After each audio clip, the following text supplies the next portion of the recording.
I shouldn't have hyped it up as much as I was talking to Terry earlier, because it's better for you guys to be like, oh man, that was sweet, rather than like, oh, that wasn't as good as he said. So I probably made a fatal flaw in that. But again, hey, I think this has been a great weekend. I've had an absolute blast being able to be here, so I appreciate it. And you guys have been great, just paying attention with your questions and comments. So this last one, I think we should have fun time on it. And I'm going to grab one more water because I know I'm going to get thirsty.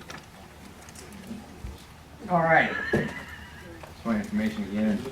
So we're going to do a detective's approach to the facts surrounding the death and burial and empty tomb of Jesus. Notice that I said empty tomb and I didn't say resurrection. I put it that way because the resurrection is our conclusion of the facts. And so we're going to take more of a detective's approach to this. We're going to try to come in without that conclusion in hand, and we're going to just look at the facts as a cold case. And I say cold case, and we got any CSI fans in here? All right, we got some people who like CSI. By the way, the show's totally bogus. Like I said, I got a family full of cops, and I was a former police officer. They make like the CSI agents like 5 different jobs all compiled into one. Like they're regular cops who can carry guns. CSI guys don't carry guns. They're like detectives who will interview people and all that. I mean, it's just like, it's so unrealistic I can't watch it. But some people love it, so I'm not trying to bust your chops here. So the nature of cold cases. Number one, it's events in the distant past. These aren't something that just happened yesterday. These are something that happened, you know, like if you go to investigate a murder that's a cold case, the thing's probably 20, 30, 40 years old. Right? Now, our cold case is a little bit dated. 2,000 years old. Makes it even more difficult. There's no living eyewitnesses. That makes it easier. That makes it totally easier. Because again, the best thing that you can bring into a court of law is eyewitnesses. But if a case is 20, 30, 40 years old, you might not have any eyewitnesses left. There's little or no forensic evidence, just hard stuff that you can hold. So you convince by circumstantial evidence. So here's what circumstantial evidence means. And I'm going to give you a case example in a minute. But just to help you to understand, it's like if you go to the scene of a crime and you don't have an eyewitness of who murdered this person. But let's say you find a thumbprint that points to a guy named Joe. And then you see a bloody footprint. And you can trace that footprint through forensics or whatever, and you see it matches a certain type of shoe and a certain size. And you go to Joe, and Joe owns that sort of shoe with that size. And you take that shoe, and you realize, oh, you know, it matches up to exactly what that footprint looks like. And then, you know, Joe doesn't have an alibi. And you get to, you find maybe a piece of DNA evidence. You start to find things, and all these pieces of evidence, not one of them is convincing in and of themselves, right? Because do you think more than just Joe owns that pair of shoes? Sure, maybe there's 1,000 people who own that pair of shoes. But when you have, let's say, 50 pieces of evidence, and they all point to Joe. Either Joe is the most unlucky guy on the face of the planet, or Joe killed that person. That's circumstantial evidence. And look, here's the key. You might go, oh, well, I'd rather have eyewitnesses. Yeah, we would always rather have eyewitnesses. But I need you to understand that the majority of your criminal, like especially murder cases, are decided and based on circumstantial evidence. The majority of these court cases, especially cold cases, okay, virtually all cold cases, are decided by circumstantial evidence. And in fact, sometimes it's even better than having eyewitness testimony. Why? Eyewitness testimony isn't always very liable.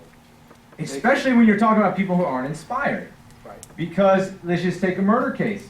People, if it's 30 years later, guess what could happen to their memory? Dementia could have said it. Dementia could have said it. Maybe. I feel like dementia's setting in already in my life. Maybe they forgot. Maybe over time, you kind of start to embellish the story, or you only focus on certain details and not other details. Maybe they're lying. What happens when, how many times do you have a court case and you get a witness and the witness is totally lying and you know they're lying? Why? Because you got 50 pieces of circumstantial evidence that all contradict what this guy is saying, right? You got 50 pieces of evidence. You got the guy's DNA. You got his hair sample. You got his bloody glove, you got his bloody footprint, you got him in a white Bronco, you got all this stuff, right? And then you got one witness going, he didn't do it, he was with me. right? Oh, you say he was in Florida with you on the day of the murder, 3 states away. Yeah, he was in Florida with me. It's interesting because his credit card was used in a bank down the street from the murder. Circumstantial evidence. You see what I'm saying? So you're saying he lost his credit card but didn't report it stolen? Oh, That come on, seems they kind would of never fishy. lie. Yeah. So sometimes when you build a cumulative case off of circumstantial evidence, it's actually better. That's the nature. This is the nature of cold cases, and this is what we're going to do. We're going to take the detectives first. Now, this was when the beard was sweet, and this is why my fiance fell in love with me. And now I shaved it, and now she literally walked in. Because I told her, I was like, look, I got to trim it up. I got interviews coming up, you know, because I'm transitioning jobs and stuff. And she's like, I can't even look at you right now. She was like, I just can't look at you. It got so bad. I was like, Chelsea, you need to get off. You need to drop it. So you're killing it. She's like, I just can't look at you. Just stay upstairs. She loves the beer, man. I don't know what to tell you. All right. So this is extremely important. We have to ask ourselves this question about possibility. Anything is possible. All right? Anything's possible. We all believe in the law of gravity. All right? You throw something up in the air, what's going to happen? It's going to come down. Is it possible that when we all leave here today and we go to drive home, that our cars will float off into space and gravity will stop working? Absolutely, it's possible. The laws of nature do not prescribe what has to happen. They only describe what generally or normally or what we've always seen happen. Okay? They don't force those things to happen. It's possible that you will float away. No. It's possible that aliens exist. No. It's possible. It's possible that pigs. It's possible that 2 of our professors are aliens. I mean, it's totally possible that these guys are from another planet. And if you've ever talked to them, you might actually start to suspect it. But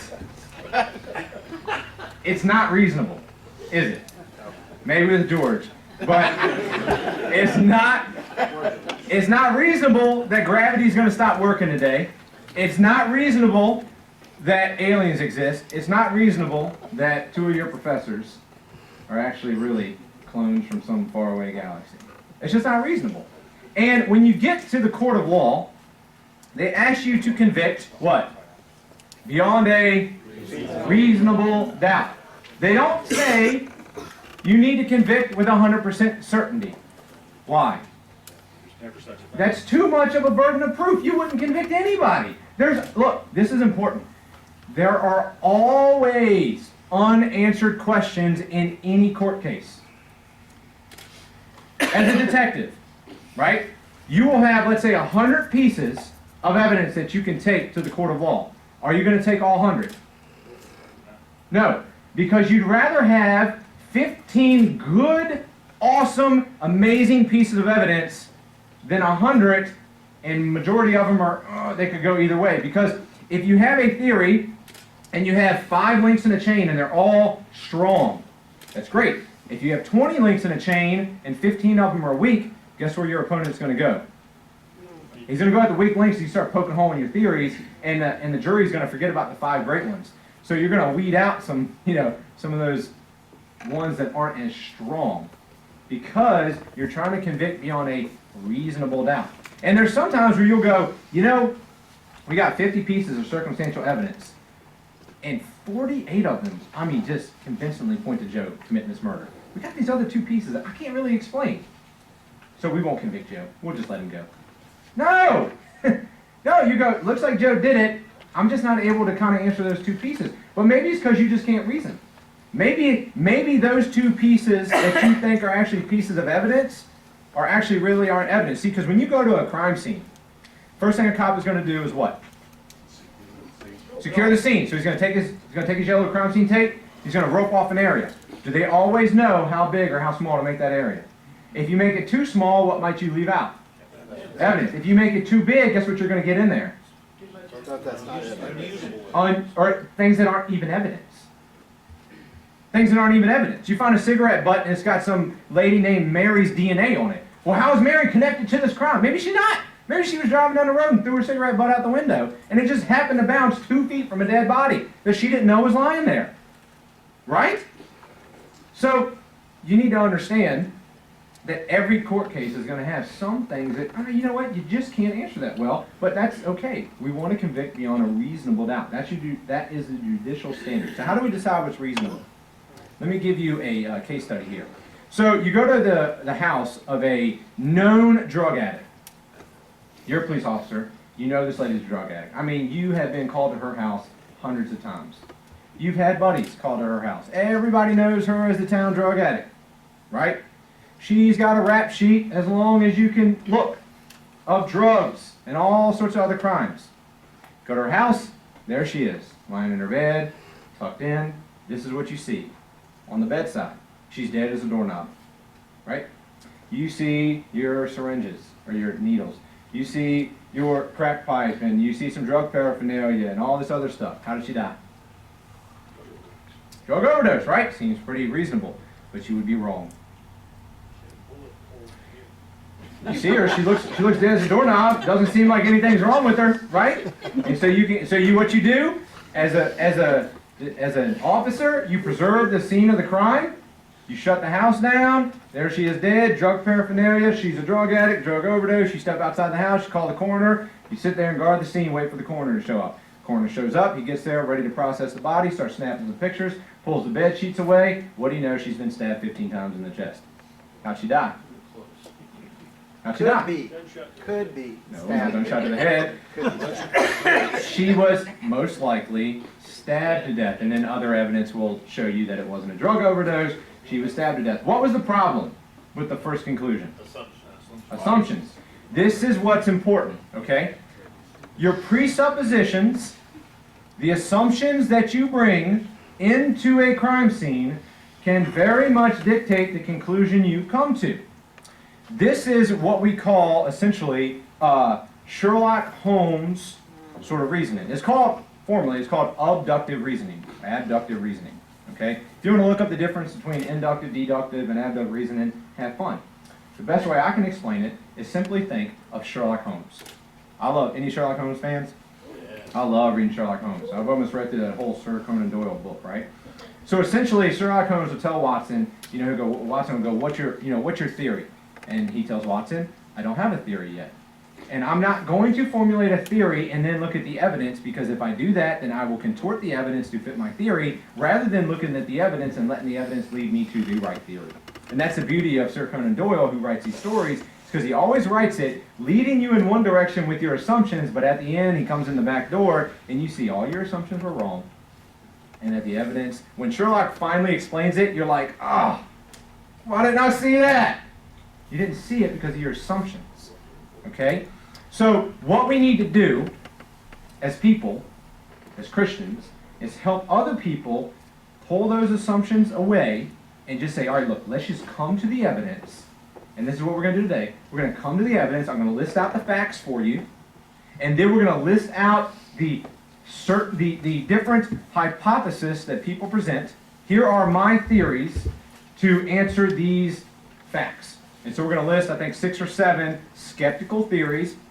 And then we're going to show why they don't answer the evidence. But before we do that, let's do a case study of how this works. So get ready for something gruesome. It's really not that bad. You're a detective. You come up to the scene of a crime. You got a guy laying face down. Is he dead? We don't know. You touch him, you feel no pulse. He's cold, right? He's dead. When you come to a dead body, there's only 4 explanations of how this person died. Let's guess them. Natural causes. Natural death, right? There's a possibility. People sometimes just get old and die, and sometimes people who are young, they just die. Sometimes things just happen, right? Natural causes, young or old, you can die. What else? Accidental death. An accident, okay? Man, you guys are going in order. I like it. Sometimes somebody slips in the bathroom and bangs their head and they die.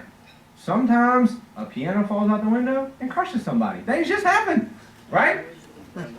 I saw a video the other day. It was really cool. It was how God, is awesome. saving people, and it was like all these near-death things. Somebody's like walking down the road, and they take one step, and all of a sudden, like, a huge billboard, like, falls, like, a foot from them, and they're like, oh. You know, or some people are, like, walking in on the phone, and then a car, like, comes around the corner and, like, misses them by, like, 6 inches. You know, it just, it was really cool. So anyways, accidental death. Sometimes people just die by accidents. What else? Self-inflicted pain. Self-inflicted, that would be suicide. Okay, sometimes people kill themselves for whatever reason. What's the other thing? Murder. Homicide, right? Homicide. Sometimes people are killed by other people. All right, so we got homicides. These are the only 4. Now, just based off the evidence we have right now, we have a dead body. Can you say which one of these happened? No. Nope. No, you can't. All right. So let's continue to look at our evidence. Now we got a dead guy laying face down on the ground. Can we make any conclusion? No, we can't. All right, so here's our guy laying face down on the ground. Now let's say you got a pool of blood coming from the guy's abdomen. Can you rule out anything? Now, remember, anything is possible, but not everything is reasonable. Probably reasonable, okay? Is it possible that the guy's abdomen spontaneously burst and he died? Is it reasonable? No. It's not really reasonable, okay? So we got a guy laying face down on the ground, pool of blood. We can say with a good amount of certainty, not natural death, okay? But we're going to keep on with our evidence. So now you got a knife sticking out the guy's back. Now, is it possible that he was playing Mr. Chef, threw the knife in the air, spun around to grab the eggs, and stuck him in the back and just hit him just in the right spot where he keeled over and died? Is that possible? Is it reasonable? It's not reasonable that that happened. So we can rule out accidental death, because generally people don't die by accidentally getting stabbed in the back. All right? So now we got, I don't know if you can see this, but let's just say we got 15 stabs all through the back. Now, I don't know about you guys, but I'm not too flexible, right? Like, I couldn't get myself, even with much power, I couldn't get that much of a knife wound in my back. And even if I got one stick in the back, I mean, imagine sticking yourself 15 times. You'd have to be pretty intense to be able to do that. All right, so we got a dead guy laying face down, pool of blood, knife in the back, multiple wounds. Natural death? No. Accidental? He accidentally stabbed himself in the back 15 times? I don't think so. What about suicide? It just seems like people, look, if you're going to kill yourself, there's a lot of ways you can kill yourself. That just seems like a very hard stretched one. So we're going to say we can rule that one out.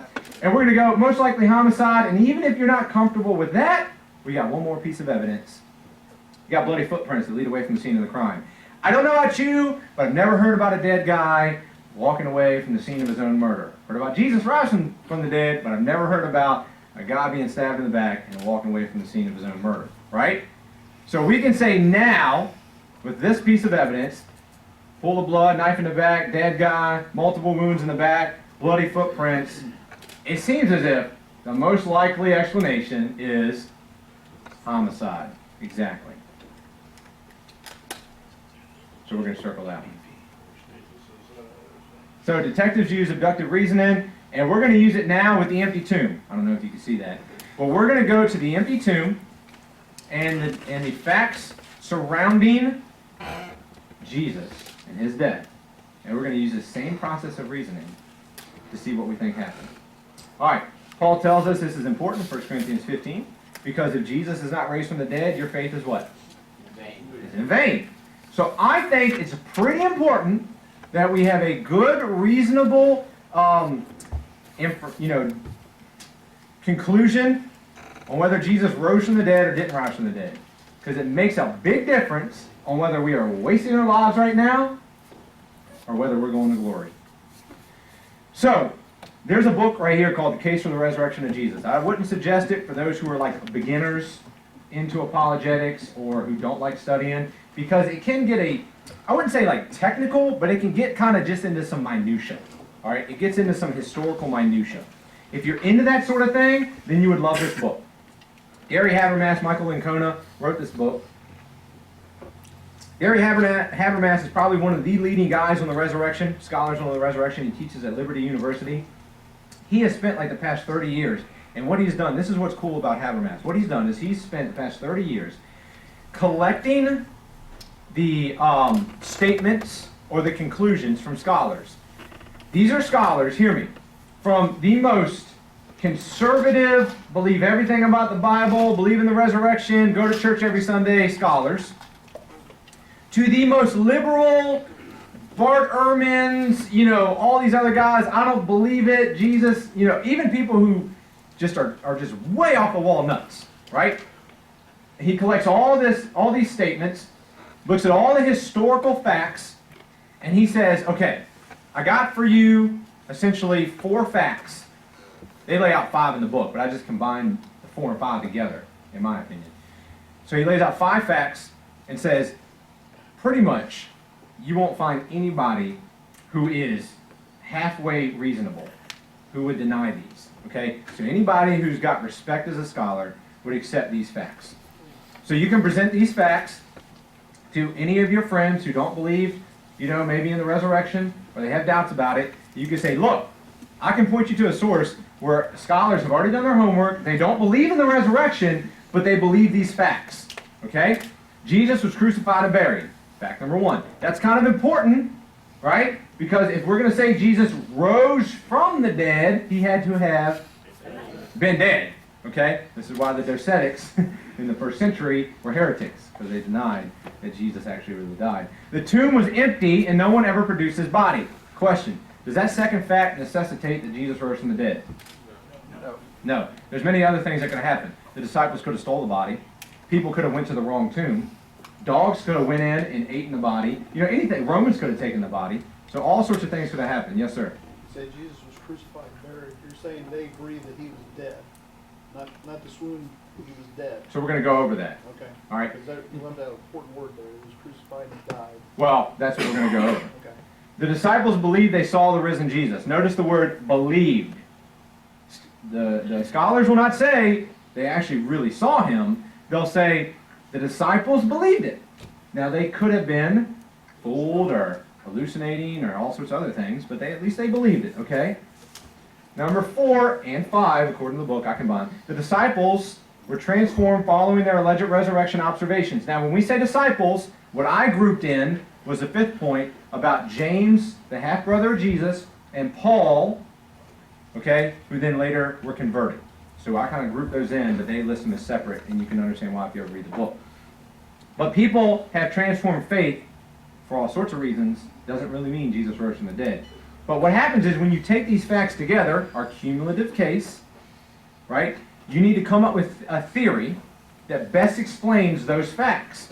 So here's your explanatory possibilities. These are the best ones. There's other ones, but they're worse than these.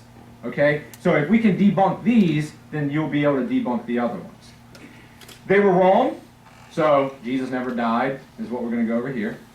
They were lying, they were delusional, they were fooled, influenced, the Gospels were distorted. We already went over that one a lot, so we'll probably skip that one. Or they were accurate. There really was a resurrection. Now, of course, we're going to accept the last one, but before we presuppose that, let's see why we shouldn't accept any of these. All right? Now, if you're going to come up with a theory, it has to answer these facts. And we want a theory. If you got one theory that answers 2 of the facts, and you got another theory that answers all 5 facts, which one are you going to go with? The one that answers all 5. The one that answers all 5, exactly.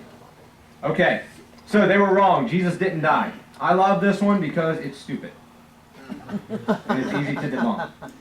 Muslims believe this, and then even some scholars will believe Jesus really didn't die. Luke 24, we're going to kind of go through the passion of Jesus here. Luke 24 gives us this interesting detail. His sweat became like drops of blood. Seems kind of weird, right? You don't often see that. In fact, I've never seen that happen. And the early Christians who were writing about this, who read, like some of the early church fathers were like, I don't get that. Was that poetic? Did Luke put that in there? Does it have some sort of allegorical meaning? I don't understand what he's talking about. It kind of seems a little unnecessary for that detail to be in there. Well, it's actually a real medical condition called psychogenic hematidrosis. Psychogenic simply means like from your own mind, psycho, okay, genic, genesis, you produce it. So beginning from your own mind, hematidrosis, your blood, essentially here's what happens. you come under such anxiety. Such anxiety that you have so much going on emotionally inside of you, right? That you will actually cause blood vessels to burst. And for Jesus, these burst in his forehead and they came out through his sweat glands. And you go, that seems a little weird. Well, all you have to do is study this with death row inmates. Why would death row inmates have this happen to them? Because I'm about to die, right? I think that would bring a little bit of stress to my life if I know somebody is about to stick me with a needle that's going to kill me. So this is a real medical condition, rare, but it's a real medical condition, all right? So this is the sort of stress that Jesus was under. Great emotional stress is happening. Now we learn that Jesus was struck and beaten, so he's probably getting a bloody nose or maybe a fat lip, all right? Now we get that blindfolded him, beat him with their fists, slapped him in his face. We get these little Renaissance pictures that always picture Jesus like with a little trickle of blood. That's not how Jesus was. And we're going to talk about that. Then we get Matthew telling us that Jesus was scourged. Let's stop here for a second. Some of you might know this. But this whole scourging of Jesus. Anybody ever seen The Passion of the Christ? Yeah. That's a really good movie because it helps us to understand, gets our Renaissance pictures out of our minds, and helps us to really understand what Jesus was going through. And so if you've seen The Passion of the Christ, you remember how they tied him to that stump, right? They chained him to that stump, and they took this cat of nine tails, which would be essentially, they got these leather bands coming off of it. It would have sharp pieces of bone and maybe even some metal in it. And they would take that thing and they would crack that whip, and it would just sink in you like hooks, and they would rip it open. The historian Eusebius tells us that this process, there was actually two different ones that they would give you. The second one, the worst one, was called the veberatio. They would give this to the ones of the people that they knew they were going to crucify. If they knew they were going to crucify you, they're giving you the worst beating, and they're not worried about doing what? Killing you, because they know they're already going to kill you. So the Romans would essentially beat you, and they wouldn't care. And in fact, a lot of people died before they even got to crucifixion because they bled out. And so Eusebius tells us that this was so bad that it would lay people's intestines exposed, and you could see people's spines and veins. That's intense. And so this is what Jesus was going through. And they began to beat him with a reed and strike him on the head. Maybe he's got a concussion by now. And notice this little detail in Matthew, that he was going up to Golgotha, Jesus falls out and has to have somebody carry his cross. Now, this always confused me. God, Jesus is God. What's going on here? Well, he was still a man. And so if you're up all night and you have that much anxiety, that much stress, and now you're beaten and you lose that much blood, guess what's going to set in? Weakness. Something that's starts with an S and ends with "ok." Shock. All right? Shock's going to set in. And this guy, Jesus, is starting to essentially pass out. His heart is thumping at 1,000,000 miles an hour. He's losing blood. He gets to the cross, and they say it crucifies him. Now I want you guys to look at your wrist right here. See those two bones coming out of your wrist? Okay, I want you to take your thumb on your other hand. Don't be a wuss about it. And I want you to push in between those two bones as hard as you can. Do it. Come on. I want to see some straining faces here. Doesn't feel too good, does it? The reason why it doesn't feel good is because the largest nerve in your hand, it runs between those two bones, is called the median nerve. You want to know what it feels like to have the median nerve hit. Note that when it says the nails went through his hand, the word in Greek for hand is hand, wrist, or forearm. Okay? So from what we know of archaeological evidence, they would have hit him right here through these two bones. The nails are not these little finish nails that you would put on trim. You're talking about big old thick nails. What people tell us that this would be like, medical doctors, I've read a journal on this, I think it was like a 1986 article. They tell us this is essentially what it feels like. Anybody ever hit their funny bone? Not funny, is it? No. Imagine somebody taking a hammer, hitting you in the funny bone, then taking pliers, pinching it, ripping it out of your arm. You think that'd feel good? That's what it'd feel like for that nail to go through there and crush that median nerve. So you hit through those two, they turn your feet sideways, and it hits you through the heel. Now, how do you die when you're crucified? Asphyxiation. Okay? You die essentially by suffocation because when you're hung on the cross, CO2 is building up, you have to pull yourself up in order to exhale. After you do that for a few hours, and you're already going into shock, you lose the ability to pull yourself up, all that stuff builds up in your lungs, your heart's racing by 1,000,000 miles an hour, you die by suffocation and or heart attack. It's not a pleasurable experience, especially if your spine's exposed and you're rubbing yourself up and down on a coarse piece of wood. I don't think that would have felt good. And so this is what happens to Jesus. The Passion of the Christ gives us a good explanation, or good visual explanation, of what that would have been like. Now, we get this curious detail about blood and water coming out. And you go, wow, when if I've ever been cut, I've never seen blood and water come out. Well, yeah, right? Early church fathers were like, what does this refer to? Water regeneration, baptism, does it refer to testimony of the Holy Spirit? We don't understand what it's talking about here. Well, that's because they didn't know modern medical knowledge. You got two types of shock, or two types of things that happen to you when you go into shock. Pericardial or pleural effusion. Most likely Jesus went through pleural effusion. What that means is all that stress he was going through, all that loss of blood, you got fluid building up around the lungs. Where was he stabbed? In the side. You're stabbed here, under your ribs or in between your ribs. Hit your lungs. It's going to puncture that sac of fluid. Blood and water, or clear liquid, would have come out. So John got that detail right, even though he didn't understand modern medical knowledge.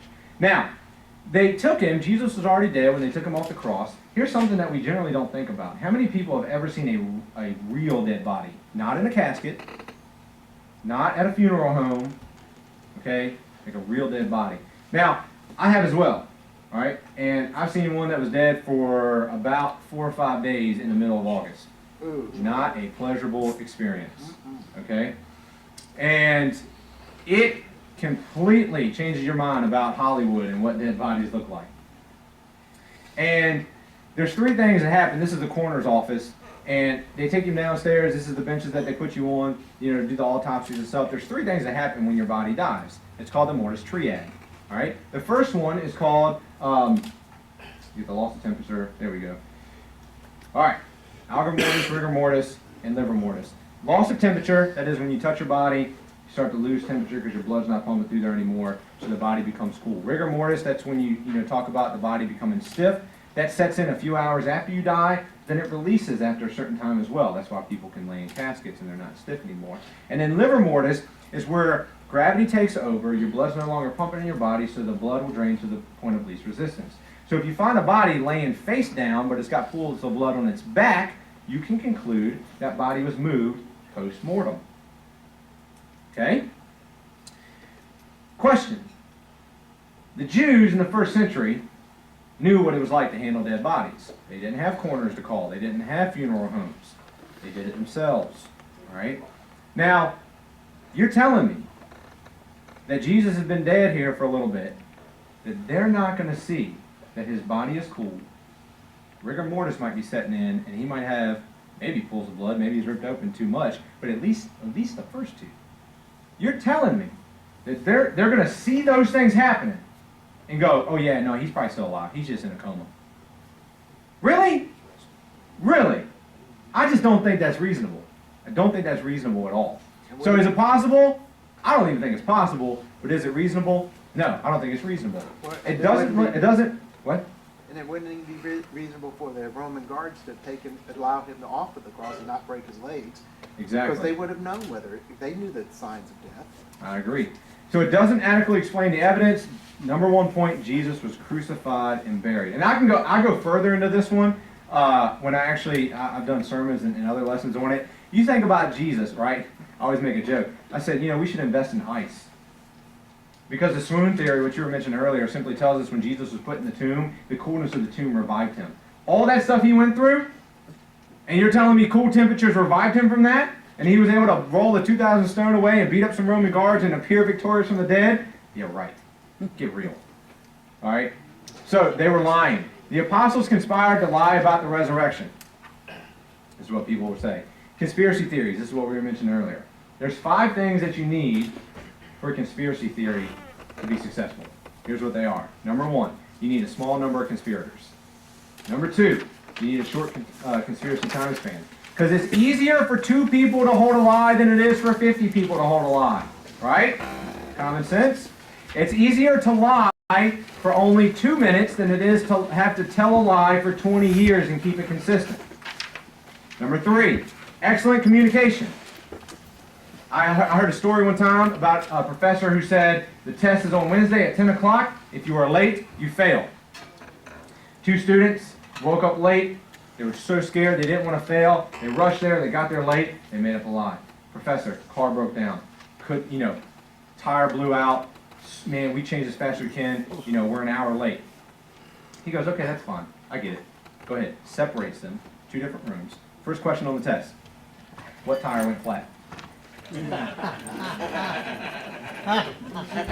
You need excellent communication so you can get your story straight. This is why detectives get into the minutia of the details, because you can generally get broad outlines right, but you're not going to get the minutia right because you just don't have that sort of time nor memory capacity to be able to get all the little minutia details right. Strong family relationship, because I'm a lot more likely to rat you out than I am my best friend. I know you a little bit, but I really like my best friend. I like you, but not that much, right? So if it comes down to you or me, I'm going to rat you out. Number 5, little or no pressure to confess. Because if you know that the consequence for you lying is nothing, you're a lot more likely to lie than if you knew the consequence was you getting your head lopped off. So let me give you a little story real quick. So you find a dead person, and you know the detective on the scene goes, you know what? Think we got a suspect. You know, pretty sure we know who killed this guy. You go out and arrest him, right? Wrong. What you do is you get a surveillance team to follow this guy. So you get a surveillance team to follow this guy. Why do you do this? Because you want to see, what is this guy doing? If he really did it, we want to see if he might slip up in the next couple of days. So you find him. He's driving a car. Guess what car he's driving? The car of the victim. Seems a little suspicious, doesn't it? He's driving around for 4 days. He has one other person who he's interacting with for all 4 days. Now, are you suspicious about that person as well? Yes, you are. You follow him for 4 days. He doesn't know you're following him. You see him sell the car to a bunch of people like a chop shop. You see him do all sorts of other stuff. So then after 4 days, you feel like you got enough information. You arrest both the guys. You split them up. Now here's where the cool part comes in. You go into the first guy. We'll call him Joe. You say, hey, Joe, your buddy Bob, totally spilling the beans on you, dude. He's ratting you out. We know everything you've been doing for the past 4 days. We know you killed the lady, but we're trying to work with you. We just need you to work with us. And he's like, yeah, I don't believe it. Okay, well, let me tell you how he ratted you out. And you tell him all the things he's done for the past 4 days. You don't tell him you know it because you surveilled him. You tell him you know it because Bob's ratting him out. So now he's thinking, man, Bob's ratting me out, that dirty rat. So what does he do? It wasn't me. Bob killed the girl. You know, so then he starts telling you more details. So then you go into Bob, you go, hey, Bob, I just spent like the past 3 hours. Joe's ratting you out. He's told us everything you've done the past 4 days. You tell him everything that you've seen in surveillance, and then what Joe told you. And now Bob goes, it wasn't me, it was him.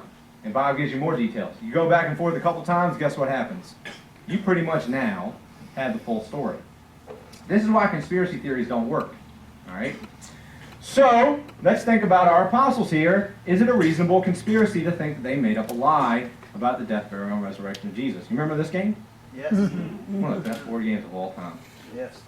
I always like being Miss Scarlet. It was kind of weird, I think, back on it now, but just because I like the color red. All right, so I was always Miss Scarlet. This is our map of the Mediterranean world. We got here, Palestine's right there. This is Alexandria down here. We got Turkey, and then we got Rome over here. You got India over there. So we got our apostles starting here in Jerusalem. There's our clue cards. Got to have a few clue cards if you're going to play the game. Yeah, they had to hold this conspiracy for nearly 60 years. Is that a short time span? No. No. So we already are down on number 1.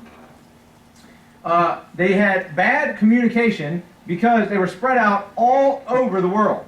We got a guy over here in India. I think this is Matthew down here in Africa. Paul over here in Rome. You know, we got guys all over the place. And they didn't have Twitter. They didn't have email. They didn't have text messaging.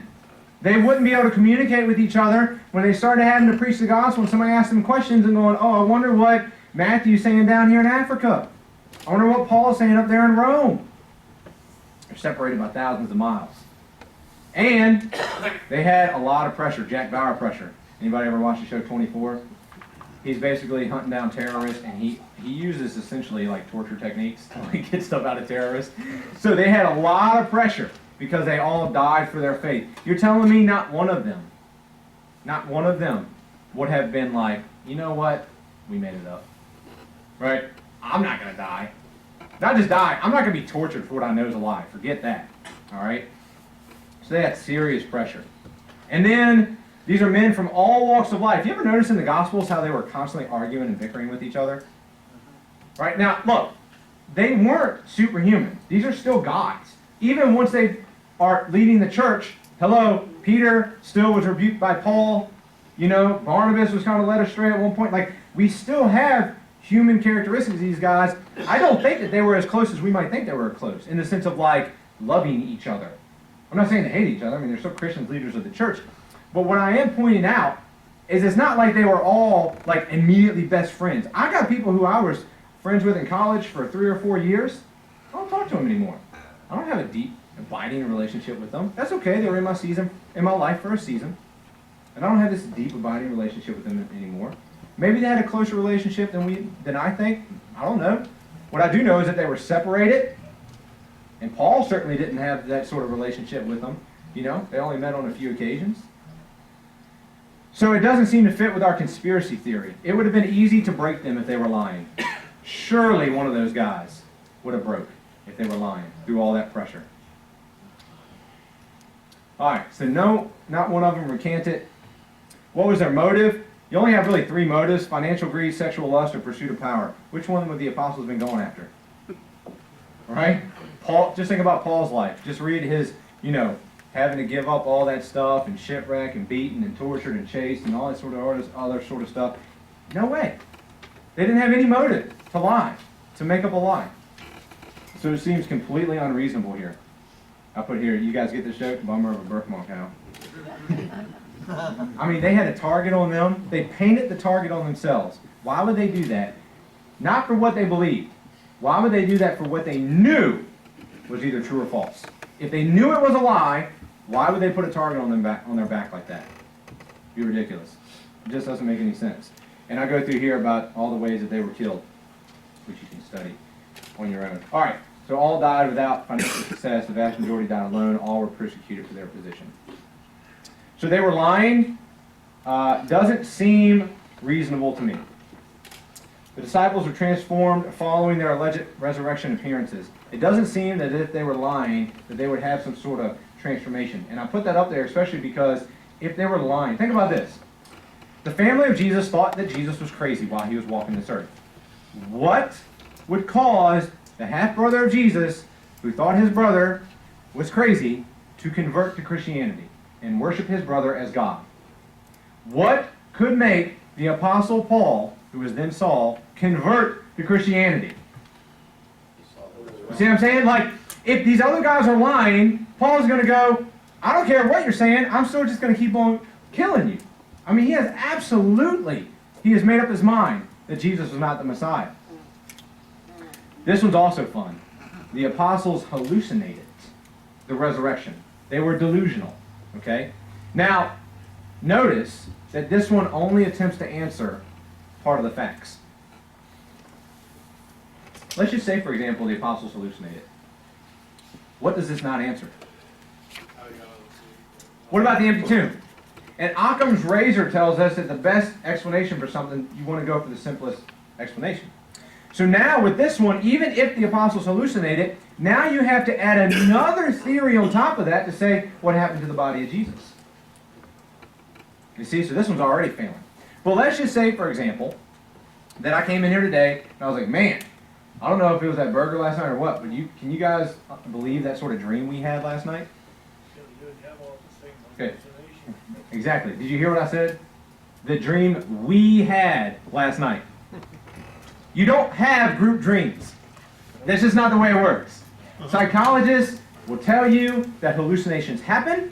They happen under a certain set of criteria, like lack of sleep, lack of food, or somebody has to have a willing mind. Like people will see their dead loved one, kind of, oh, I think that was them. Why do they do that?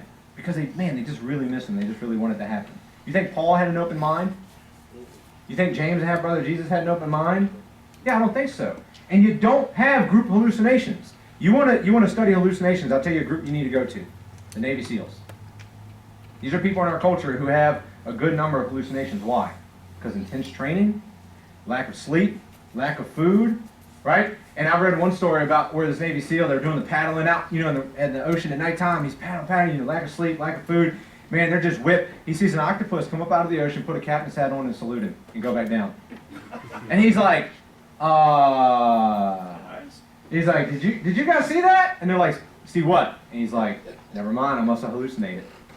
You see, They had that sort of understanding.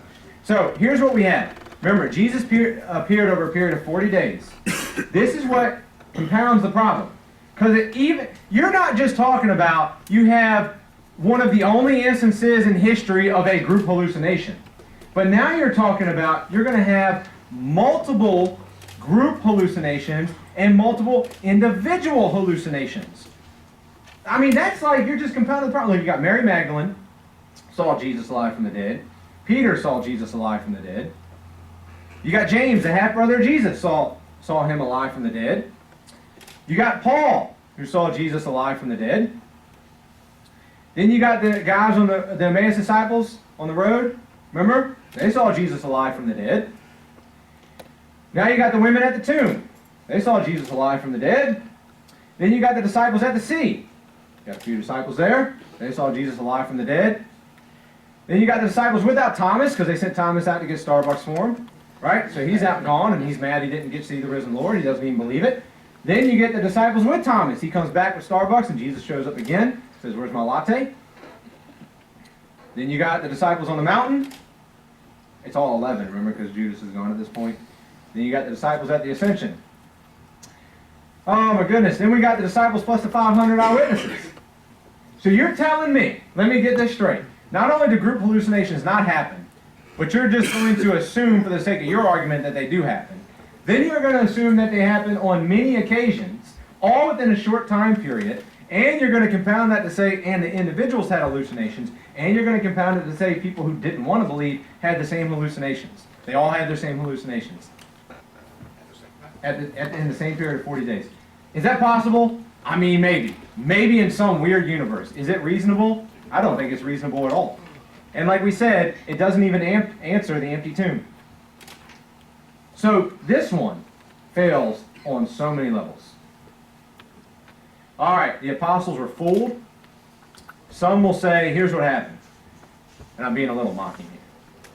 Jesus had a twin brother that they kept locked up in the basement. Nobody knew about it, right? And they let him out after the whole death, burial situation. And they let him go around and say, look, I'm alive from the dead. Now, a few problems with this. Number one, it doesn't answer which fact.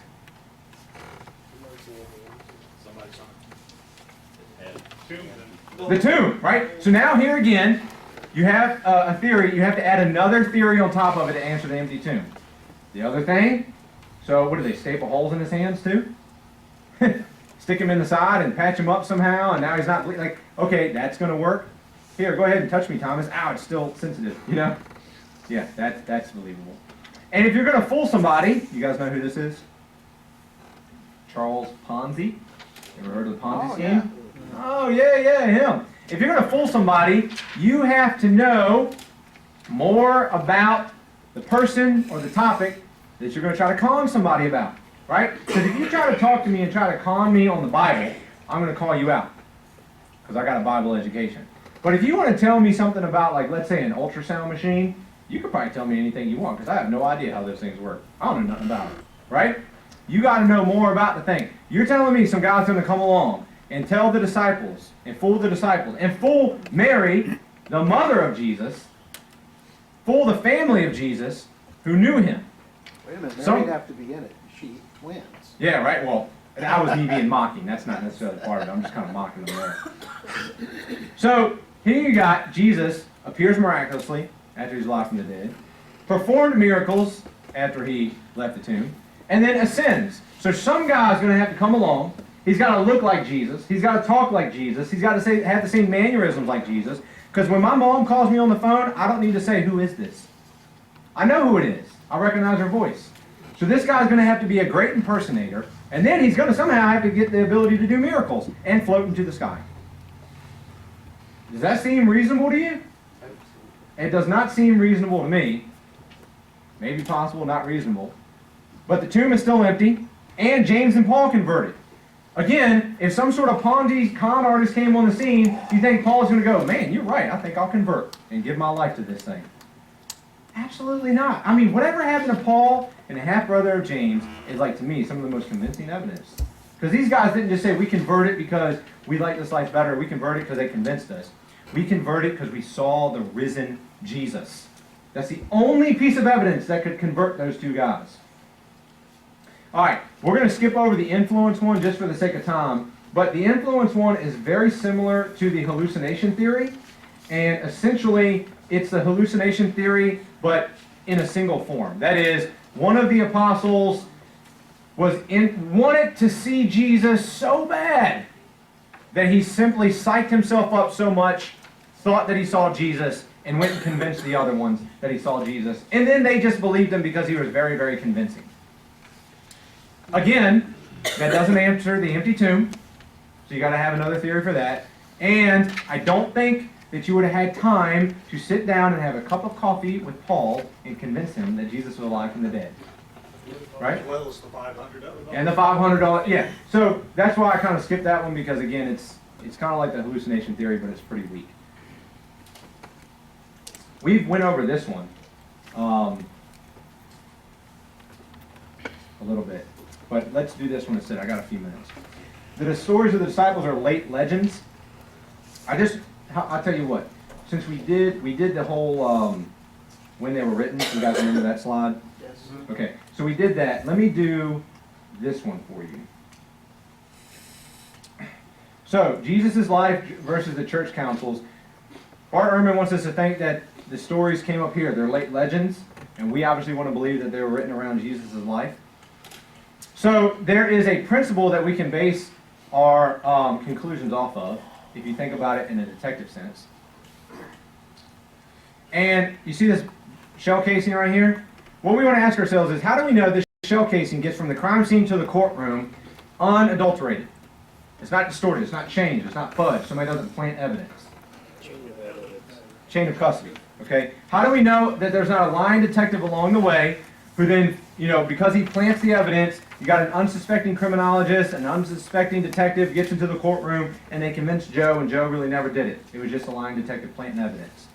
How do we know that didn't happen? How do we know the gospel writers didn't have some guy lying here, and he just convinces the rest of us, and we think that they go back to the original, but they really don't. How do we know that? Because of a principle that we use called the chain of custody. That is, the original officer creates a log book, they take pictures, everybody who comes into the crime scene has to log in and log out, even if it's the sheriff himself. And everybody who handles that evidence has to log it in and log it out, very meticulous details, to have the chain of custody. So the question is, do we have a New Testament chain of custody? Can we trace the document story from here all the way down? Yes, we can. So let me give it to you real quick.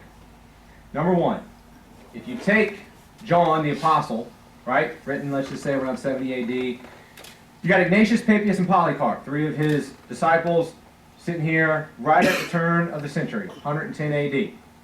Now, they write to us and they start quoting.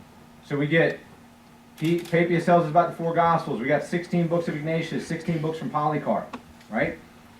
They teach Irenaeus. Irenaeus is now identifying 24 books of the New Testament. And here we are in 185 A.D., and Bart Ehrman wants you to think that these other books didn't come about until around the church councils. You keep on tracing this down and you get to Hippolytus in 220. You get to Paul. Paul, you'll actually read about Linus and Clement there in the epistles.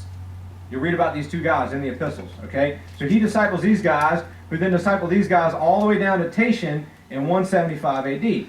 You get to Peter. Peter's even better. Peter trains Mark. Mark trains these guys right here, who actually helped start that major school in Alexandria. You know, one of those two major schools in early church history, the one in Antioch, the one in Alexandria. And then they train these guys all the way down to Eusebius, who's right there at the church councils. Here's what I want to point out. So if we take Peter, Paul, and John, just three of the disciples, we take their first major disciples and just go through their writings and see what are they saying the early Christians believed, right? So again, Bart Ehrman wants you to think they're here, but really, they're right back here at the turn of the 1st to 2nd century. We learn Jesus was born of a virgin, worked miracles, preached sermons, claimed to be God, worshipped as God, crucified, buried, rose from the dead, ascended into heaven. Does that sound like the gospel to you? That sounds exactly like the gospel. Here's the kicker. The liberal skeptics will tell you this whole Jesus claiming to be God. Remember, we don't find anything in Matthew about Jesus claiming to be God. claiming to be God and worshipped as God. That didn't happen until centuries later. None of the Jews, none of the first Christians worshiped Jesus as God. That's something that happened centuries later. It's a legend. Really? Well, when you look back at the early disciples, right there, the next generation, and scour their writings, you find this. And guess what? When you look at their disciples and their disciples and their disciples, you look at that chain of custody, you get all the way to the church councils, the story hasn't changed. The lie that has been told is that the church councils decided what was orthodox. Yes. When you really read history, what you see is they didn't decide what was orthodox. They simply affirmed what the church had always considered orthodox. That's the difference.